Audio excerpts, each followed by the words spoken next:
Assalamualaikum warahmatullahi wabarakatuh. Salam sejahtera bagi kita semua. Shalom. Perkenalkan, nama saya Verlinti Wayo. Saya dari kelas MJ701, mata kuliah Etika Bisnis, Prodi Manajemen, dengan NIM 210201070109, dengan dosen pengampu Joko Suharyanto SE MM COPD. Di saat ini saya akan mempresentasikan UTS saya yang telah dibuat dalam lembaran jawaban, di mana jawaban yang pertama, menurut pandangan saya tentang praktek overclaim dalam industri skincare itu sangat fatal, karena bagaimana penjual yang menggunakan skincare. Pandangan mengenai skincare overclaim adalah bahwa produk skincare yang mengklaim khasiat melebihi kemampuannya atau melebihi kemampuan skincare tersendiri dapat menimbulkan efek negatif bagi kulit. Efek negatif tersebut dapat berupa iritasi, alergi, dan kerusakan kulit. Terjadi juga seperti kemerahan dan beruntusan. Kulit yang sensitif atau bermasalah cenderung lebih rentan terhadap efek samping ini. Untuk itu, untuk melindungi diri dari produk skincare yang overclaim, konsumen dapat, yang pertama itu, kita dapat lebih berhati-hati dalam memilih produk skincare, terutama yang dijual secara digital. Yang kedua, memperhatikan kandungan produk skincare. Yang ketiga, tidak mudah tergiur oleh iklan yang menggunakan klaim berlebihan. Sementara itu, pelaku usaha seharusnya mengikuti aturan yang berlaku di Indonesia. Salah satunya dengan tidak menggunakan kalimat overclaim dalam mengklaim produknya sendiri. Sedangkan untuk teori dalam etika bisnis, yaitu beberapa teori beredar diterapkan dalam praktek etika bisnis. Terdapat 3 teori etika yang umumnya digunakan dalam bisnis adalah yang pertama, utilitarianisme, teori hak, dan teori keadilan. Masing-masing teori ini mengambil pendekatan berbeda terhadap praktek bisnis yang etis dan berasal dari akar filosofi yang berbeda. Jadi ada juga teori dalam prinsip etika bisnis yang berikut prinsip-prinsip etika bisnis atau etika berbisnis. Yang pertama, prinsip kejujuran. Prinsip kejujuran menanamkan sikap adanya berdasarkan fakta, situasi, dan kondisi yang sebenarnya. Yang kedua, prinsip otonomi. Yang ketiga, prinsip saling menguntungkan. Dan yang keempat, prinsip keadilan. Yang kelima, prinsip integritas moral. Yang kedua, jadi kasus overclaim dalam skincare itu atau dalam suatu produk skincare yang overclaim mungkin mengklaim khasiat lebih kemampuannya dapat menimbulkan berbagai efek negatif bagi kulit. Penggunaan produk semacam ini dalam jangka panjang bisa menyebabkan iritasi, alergi, bahkan kerusakan pada kulit maupun warna kulit. Hal ini dimulai karena akhir-akhir ini di media sosial ramai pembahasan soal produk skincare yang dinilai terlalu overclaim atau melebihi khasiat produk mereka sendiri, sehingga terjadinya banyak kerusakan dan juga banyak overclaim yang dilakukan oleh diri kita sendiri, atau juga banyak juga protes dari orang lain, mulai dari disebut mengandung niacinamide yang tinggi, SPF 50, hingga retinol yang bisa melawan berbagai masalah kulit. Yang berikut menurut saya nilai etika bisnis yang diabaikan yaitu kurangnya bimbingan dan dampingan dari BPOM atau kelalaian dari suatu produk dan kurangnya bertanggungjawaban atas produk skincare yang dimiliki. Karena banyak juga yang kita lihat bahwa suatu produk itu ketika beredar di masyarakat, di ingredientsnya itu sudah BPOM. Sedangkan ketika sudah masuk di lab, di uji coba labnya, itu tuh semacam ada kadar yang melebihi kapasitas yang telah ditulis dalam ingredientsnya.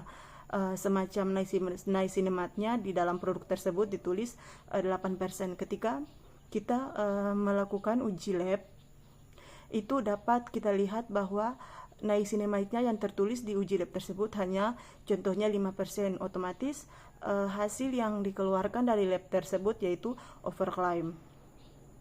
Jadi yang berikut masalah overclaim bagi konsumen, yaitu dampak overclaim terhadap konsumen dapat berupa yang pertama itu kerugian finansial. Konsumen membeli produk yang tidak efektif dengan harga yang mahal. Yang kedua, kerusakan kulit produk yang tidak sesuai klaim dapat menyebabkan iritasi, alergi, atau kerusakan kulit jangka panjang. Yang ketiga, dampak psikologis, konsumen dapat merasakan kecewa, frustasi, dan juga stres yang berlebihan. Yang keempat, penurunan kepercayaan terhadap merek kosmetik, akan ragu untuk membeli produk dari merek tersebut. Yang ketiga, penyesuaian perusahaan skincare sesuai etika bisnis. Jadi berikut ini beberapa prinsip etika bisnis yang perlu Anda ketahui dan juga teman-teman ketahui. Yang pertama itu terdapat prinsip kejujuran, yang kedua keadilan, yang ketiga otonomi, dan yang keempat integritas moral. Yang berikut saling menguntungkan. Dengan menerapkan etika bisnis, perusahaan bisa menjaga kepercayaan pelanggan dan mitra bisnis. Ketika konsumen percaya, mereka tidak hanya akan membeli produk tetapi juga menjadi loyal. Etika bisnis menerapkan prinsip-prinsip moral. Lingkungan bisnis memainkan peran penting dalam membentuk reputasi dan keberhasilan perusahaan. Etika bisnis mencakup penerapan nilai-nilai dan standar yang mendukung transparansi, keadilan, dan kejujuran dalam interaksi bisnis.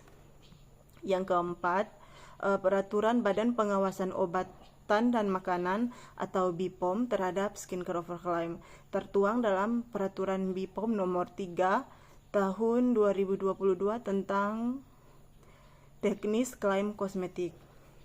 Dalam peraturan tersebut, BPOM menerapkan dan menetapkan bahwa klaim skincare harus memenuhi 7 kriteria tersebut.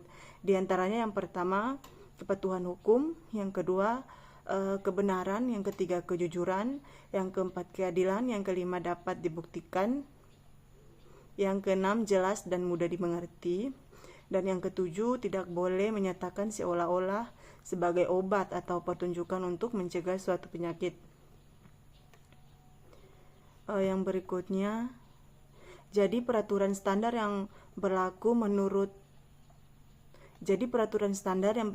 berlaku sebagai berikut adalah langkah-langkah yang dapat diambil untuk memastikan kepatuhan terhadap peraturan.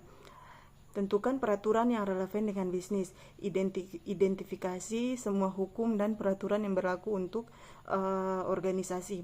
Pertimbangkan faktor-faktor yang dapat mempengaruhi persyaratan hukum yang harus dipenuhi seperti industri, lokasi, negara-negara tempat beroperasi, produksi dan layanan, dan jenis kliennya. Selain itu, ada beberapa hal yang perlu diperhatikan dalam pembuatan standar operasional prosedur atau SOP, yaitu yang pertama, SOP harus ditulis secara singkat, langkah demi langkah. Tampilan SOP harus mudah dibaca dan dimengerti dengan cepat.